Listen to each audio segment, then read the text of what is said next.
अब आज इस क्लास में हम बीए थर्ड ईयर की प्रथम प्रश्न पत्र विश्व के प्रादेशिक भूगोल के टॉपिक जो हमारा पिछली क्लास से चला आ रहा है एशिया के खनिज, उसमें से हम धात्विक खनिजों के बारे में पढ़ चुके हैं। अब हम अधात्विक खनिजों की बात करेंगे। तो अधात्विक खनिजों की बात करेंगे तो इसमें हम जो अधात्विक खनिज हैं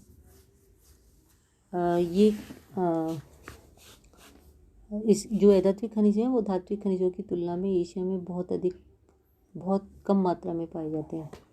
और जो मुख्य अधात्विक खनिज हैं उनमें हैं कुछ जो सल्फर, नमक, जिप्सम, ग्रेफाइट, अभ्रक, फॉस्फेट। आप केवल भारत, चीन, उत्तरी और दक्षिणी कोरिया ही इस क्षेत्र में महत्वपूर्ण स्थान रखते हैं। जापान में भी इनकी बहुत ज़्यादा कमी है और दक्षिणी पूर्वी एशिया में तो ये बहुत ही कम मात्रा में पाए जाते हैं। जो सल्फ़र है वो इंडोनेशिया, तुर्कमेनिस्तान और जापान में पाया जाता है। इसके साथ साथ भारत, चाइना और फिलीपींस में। नमक भारत, पाकिस्तान, इंडोनेशिया में पाया जाता है। अभ्रक जो है एशिया में विश्व का करीब 90% पाया जाता है और भारत में अभ्रक करीब एशिया का 80% अभ्रक पाया जाता है। बिहार, राजस्थान इन राज्यों में अभ्रक पाया जाता है। बहुत कम मात्रा में जापान, उत्तरी दक्षिण कोरिया में पाया जाता है। जिप्सम बहुत कम मात्रा में भारत, पाकिस्तान, चीन, सीरिया, जापान और फॉस्फेट भारत, इंडोनेशिया, चीन और जापान में बहुत कम मात्रा में पाया जाता है। और अब जब हम इन अधात्विक खनिजों में हम बहुमूल्य रत्न और खनिजों की बात करते हैं, जैसे कि आप देखिए इन भारत में बहुत प्राचीन काल से हीरे, माणिक्य, मोती, नीलम बहुत महत्वपूर्ण बहुमूल्य माने जाते रहे। जबकि चीन में जेड को बहुत उच्च कोटि का बहुमूल्य रत्न माना जाता है। जो मोती हैं वो भारत के समुद्र तटीय भागों में, चीन के दक्षिण तटीय भागों में और जापान के तटीय भागों में पाए जाते हैं। हीरे जो हैं वो दक्षिणी भारत और बोर्नियो में मिलते हैं और माणिक्य और नीलम म्यांमार के जो शान पठार हैं और श्रीलंका में मिलते हैं। सोना जो है वो एशिया में बहुत सीमित है। इसमें ये मुख्य रूप से जापान, फिलीपींस, भारत, दक्षिणी कोरिया, इंडोनेशिया और मलेशिया में पाया जाता है। और जापान में ये जो सोना है क्यूशू द्वीप में मिलता है। फिलीपींस में लुजोन द्वीप में बेंगुयो की खान और भारत की कोलार खान बहुत अधिक प्रसिद्ध है। बहुत सारे देशों में सोना जो है नदी की रेत से प्राप्त की जाता है। सऊदी अरब में भी सोने का बहुत सीमित उत्पादन होता है। इसके अलावा चांदी जो है वो भी एक बहुमूल्य खनिज है। हालांकि इसका मूल्य जो है सोने की तुलना में बहुत कम होता है। एशिया में जापान, फिलीपींस, दक्षिणी कोरिया, म्यांमार, भारत और इंडोनेशिया में सीमित मात्रा में चांदी का उत्पादन होता है। और एक अन्य जो बहुमूल्य खनिज है वो है प्लेटिनम। ये भी एशिया में बहुत कम है। तो ये हम कुछ इन अधात्विक खनिजों की बात की है। इसके बाद हम शक्ति संसाधनों की बात करेंगे। हम सब जानते हैं कि शक्ति संसाधनों में कोयला, पेट्रोलियम, जल विद्युत और कुछ अन्य शक्ति संसाधनों की बात की जाती है। तो सबसे पहले हम कोयले को लेंगे। अब एक तरह से हम सब जानते हैं कि कोयला जो है वो शक्ति का प्रमुख स्रोत है और एशिया के जितने भी विकासशील देश हैं उनके लिए बहुत अधिक महत्वपूर्ण है। लेकिन जो कोयला है वो उसका जो वितरण है बहुत ज़्यादा असमान है। मतलब कुछ देशों में तो ये बिल्कुल ही नहीं पाया जाता है। एशिया में सभी प्रकार का कोयला, जैसे कि हम सब जानते हैं जो कोयला है वो 4 प्रकार का होता है: एंथ्रासाइट, बिटुमिनस, लिग्नाइट और पीट। ये सभी एशिया में उपलब्ध हैं। एशिया में जो चीन में कोयले का उत्पादन और संचित भंडार बहुत अधिक पाए जाते हैं। कोयले का जो वार्षिक उत्पादन है करीब 2016 में 3411 मिलियन टन था और जो विश्व के उत्पादन का 34.3% है। और इसमें से उसमें भी लिग्नाइट है। चीन के हर प्रांत में कोयला पाया जाता है, लेकिन प्रमुख उत्पादक प्रांत जो हैं वो हैं होपेई, शांची और शांटुंग। कुल 70% प्रमुख कोयला उत्पादक क्षेत्र हैं यहाँ पर, और सुरक्षित भंडार में भी बहुत अधिक मात्रा में चाइना बहुत अच्छा स्थान रखता है। करीब करीब 1262 करोड़ टन संचित भंडार कोयले के यहाँ पाए जाते हैं। जो कोयला इस दृष्टि से आप देखें कि चीन का मुख्य शक्ति का स्रोत है और यहाँ से कोयले का निर्यात भी करते हैं। जो भारत है वो एशिया का द्वितीय प्रमुख कोयला उत्पादक देश माना जाता है। भारत में जैसे यद्यपि वैसे कोयले की जो चीन के जो भंडार हैं उसकी तरह विशाल नहीं है, फिर भी औद्योगिक प्रगति के लिए पर्याप्त हैं। और यहाँ पर 2016 में 605 बिलियन टन कोयला उत्पादित किया गया था, और जो विश्व का करीब करीब 7.4% था। इसके अलावा मुख्य जो उत्पादक राज्य हैं वो हैं बिहार, पश्चिम बंगाल हैं। संचित भंडार जो हैं वो 1019 करोड़ टन है, जो विश्व की करीब करीब 10% है। एशिया के दूसरे उत्पादकों में उत्तरी और दक्षिणी कोरिया और जापान हैं, जहाँ पर कोयला क्रमशः उत्पादित किया जाता है। उत्तरी कोरिया में एलोंग खाड़ी के तटीय क्षेत्रों पर, दक्षिणी कोरिया में दक्षिण पूर्वी क्षेत्र पर, जापान में क्यूशू द्वीप पर कोयला प्राप्त होता है। और जापान में भी जो उत्तम प्रकार का कोयला है वो समाप्त हो गया है। एशिया के दूसरे देशों जैसे कि Indonesia, Kazakhstan, Philippines, Vietnam, Bangladesh, Myanmar, Thailand, Iran, Iraq, Turkey, Syria, वहाँ पर सीमित मात्रा में कोयला पाया जाता है। वो तो इतना कम है कि वो अपने देशों जहाँ पर पाया जाता है उनकी भी आवश्यकताओं को पूर्ण नहीं कर सकता है। कोयले के अलावा हम बात करते हैं पेट्रोलियम की। तो एशिया में विशेष रूप से पश्चिमी एशिया के देशों में पेट्रोलियम पाया जाता है, जो पूरे विश्व के करीब करीब 55.8% क्षेत्र टोटल का कुल का वो इन क्षेत्रों में पाया जाता है। और इनका विस्तार यहाँ पर उत्तर पश्चिम से दक्षिण पूर्व में, टर्की के दक्षिण पूर्व से पूर्वी भाग तक, मध्य इराक, पश्चिमी ईरान और पूर्वी सऊदी अरब तक पाए जाते हैं।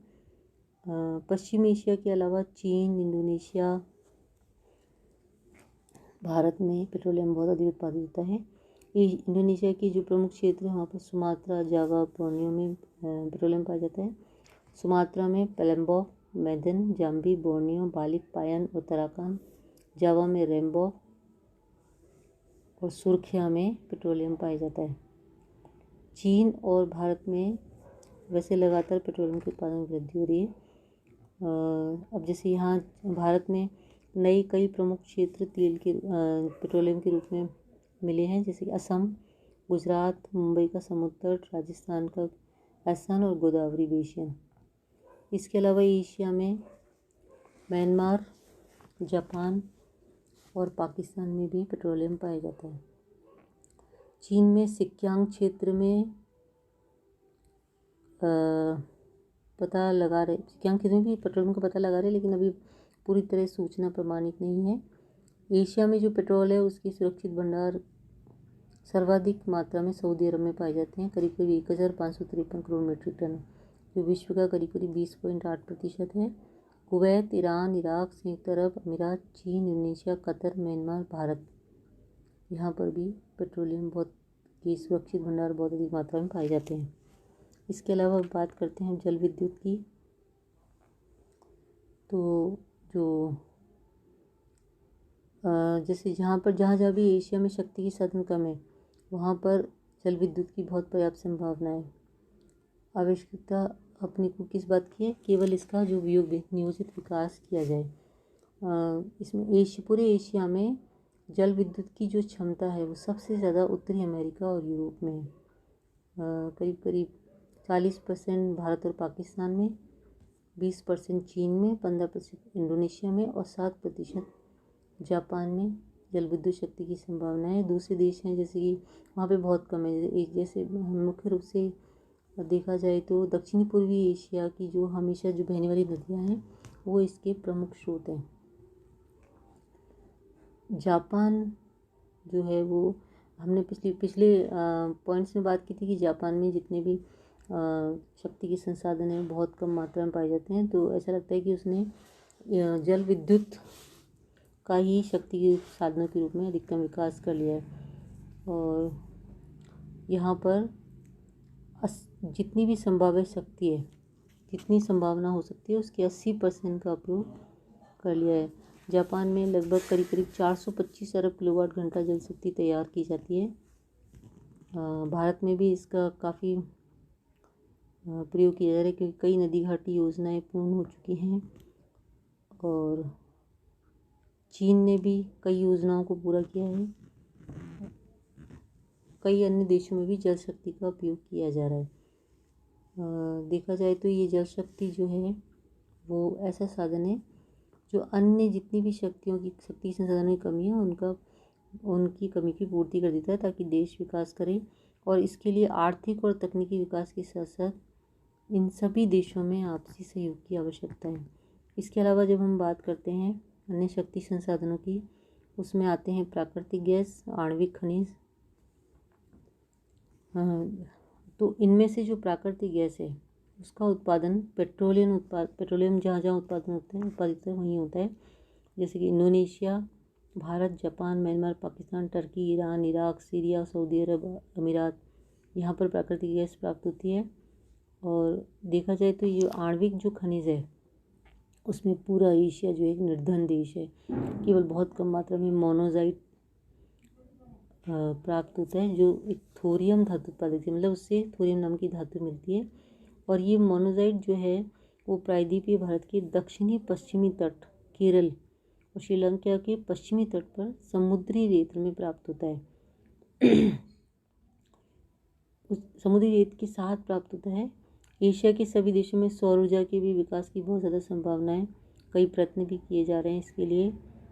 और देखा जाए तो अगर इस सौर ऊर्जा का बहुत अधिक हम विकास कर लें तो जो शक्ति की समस्या है वो काफ़ी कम हो सकती है। इसके अलावा पवन ऊर्जा और ज्वारीय ऊर्जा की भी विकास की बहुत अधिक संभावना है। अब चूँकि हम ये इन सब अधात्विक खनिजों की बात कर चुके हैं तो अब आगे हम, क्योंकि अभी काफ़ी समय है, तो हम इसमें थोड़ा सा जो अपने एशिया के उद्योग हैं उनकी भी बात कर लेते हैं। तो वैसे आप लोग सब जानते होंगे कि एशिया को औद्योगिक दृष्टि से पिछड़ा हुआ महाद्वीप माना जाता है बहुत ज़्यादा, क्योंकि यहाँ की जो अर्थव्यवस्था है उसका मूल आधार कृषि। आप जानते हो कि भारत को तो वैसे ही गाँवों का देश कहा जाता है, ग्रामीण प्रधान या कृषि प्रधान उसकी मार्ग के रूप में माना जाता है। अब एशिया के जो देश हैं उनमें से चीन जो है वो एक अग्रणी औद्योगिक देश है। जो वर्तमान में चीन में जो औद्योगिक उत्पादन होता है वो बहुत विश्व प्रसिद्ध है। जापान जो है औद्योगिक दृष्टि से सबसे ज़्यादा प्रगतिशील देश माना जाता है। और जापान का जो औद्योगिक विकास है कोई भी जो पश्चिम के जितने भी औद्योगिक रूप से विकसित देश हैं उनसे कम नहीं है। इसके अलावा चीन, भारत और कोरिया ये भी काफ़ी औद्योगिक रूप से विकासशील देश हैं। हालांकि ये अपने विकास के लिए विकास का प्रयत्न कर रहे हैं, बहुत प्रयत्न किए जा रहे हैं यहाँ पर विकास के लिए। और जो संयुक्त राष्ट्र के आंकड़े जब हमारे सामने आते हैं तो हम देखते हैं कि पिछले 30 वर्षों में एशिया के औद्योगिक उत्पादन में 15 गुना तक वृद्धि हुई है। अब हम बात करेंगे यहाँ के प्रमुख उद्योगों की। तो इसमें सबसे पहले हम लेंगे लौह इस्पात उद्योग को। अब ये जो लौह इस्पात उद्योग है, ये माना जाता है कि ये लौह इस्पात उद्योग वर्तमान जो औद्योगिक विकास है उसका आधार है। एशिया में जापान, चीन, भारत जो है वो इस लौह इस्पात उद्योग में काफ़ी अग्रणी देश माने जाते हैं। जो केवल कहा यह जाता है कि दक्षिणी पूर्वी एशिया में ही लौह इस्पात केंद्रों का विकास बहुत ज़्यादा हुआ है। जैसे सबसे पहले हम बात करते हैं जापान की, जो लौह इस्पात उद्योग में सबसे ज़्यादा अग्रणी देश माना जाता है। इस देश में 1961 में ब्रिटेन को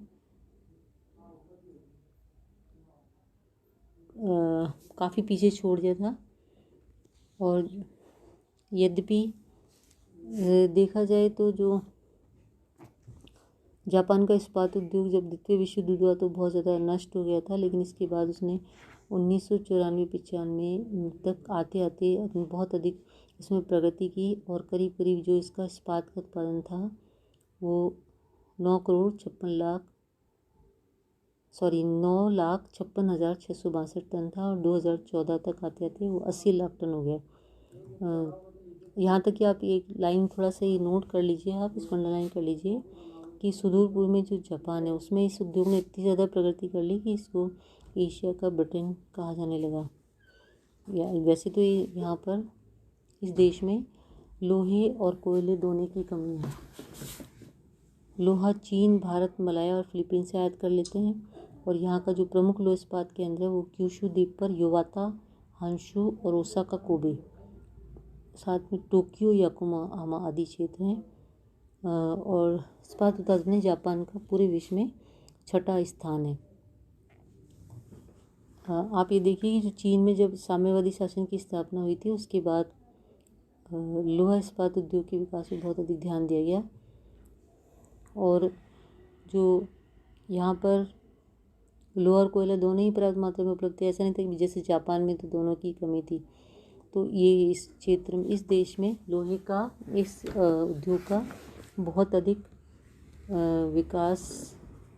लौह इस्पात उद्योग बहुत अधिक विकसित हो चुका है और अधिक विकसित होने की भी संभावना है। अभी वर्तमान समय में तो चीन जो है विश्व का सबसे ज़्यादा इस्पात उत्पादन करता है। इसकी वार्षिक मात्रा 2014 में 4,892 लाख टन थी और विश्व के कुल उत्पादन का 37% है। चीन में जो मुख्य क्षेत्र हैं लौह इस्पात केंद्र के, दक्षिणी चीन में कैंटन, मध्य चीन में वुहानताही, हांगसियांग, औचैंग, टाटुको, आंतरिक मंचूरिया में आंसान, पेंकी, पावटोआऊ और उत्तरी चीन में शीहेकिंगशान, तांगशान, टिएटिशन, चांगची आदि हैं। भारत में तो ये उद्योग प्राचीन समय से ही कुटीर उद्योग के रूप में प्रचलित है। जो आधुनिक इस्पात जो कारखाना है वो 1830 में तमिलनाडु में पोर्टोनोव में लगाया गया था, वो बिल्कुल असफल रहा। 1871 में कुल्टी नामक जो जगह है वहाँ पे कारखाना लगाया गया। उसमें भी जो इसकी जो विकास है, इसका विकास है, प्रगति बहुत मंद रही। 1907 में जमशेदपुर में जो लौह इस्पात का कारखाना था वो बहुत सफल कारखाना माना जाता है और आज भी इस्पात उद्योग में बहुत अग्रणी माना जाता है। इसके बाद हीरापुर, भद्रावती में इस्पात कारखाना स्थापित किया गया। सरकारी क्षेत्र में भारत ने भिलाई मध्य प्रदेश, राउरकेला उड़ीसा, दुर्गापुर पश्चिम बंगाल और बोकारो बिहार में कई इस्पात उद्योग की स्थापना की। 2013-14 में करीब करीब यहाँ पर इस्पात का उत्पादन हुआ था 5,091 लाख मीट्रिक टन।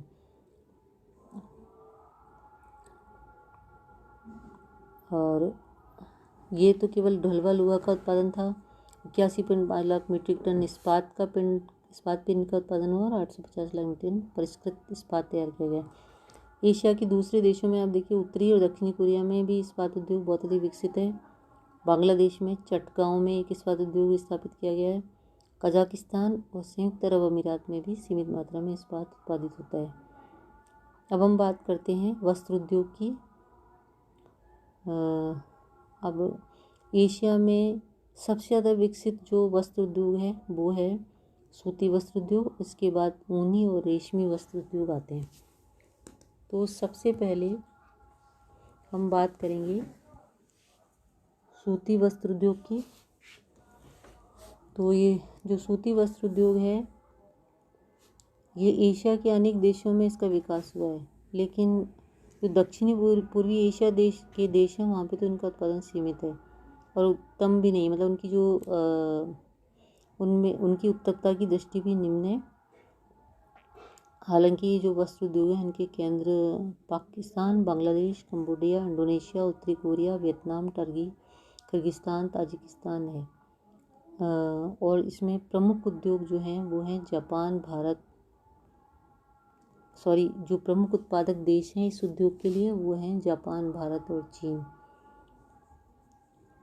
सबसे पहले हम इसमें बात करेंगे जापान की।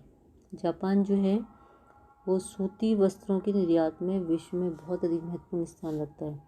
हालांकि यहाँ पर कपास का उत्पादन नहीं होता है, लेकिन जापान जो है वो विदेशों से कपास मंगा लेता है, आयात कर लेता है और बहुत अधिक बड़ा उसने विशाल वस्त्र उद्योग बना लिया है। द्वितीय विश्व युद्ध के बाद यहाँ का वस्त्र उद्योग बहुत अधिक प्रभावित हुआ। उसके बाद इन्होंने पुनः इस पहले के स्तर तक आने में जापान को 8 वर्ष का समय लग गया था। क्योंकि अभी हमें सूती वस्त्र उद्योग के बारे में और भी बातें करनी है और अन्य उद्योगों के बारे में बात करनी है, तो अगली क्लास में हम इसका अध्ययन करेंगे।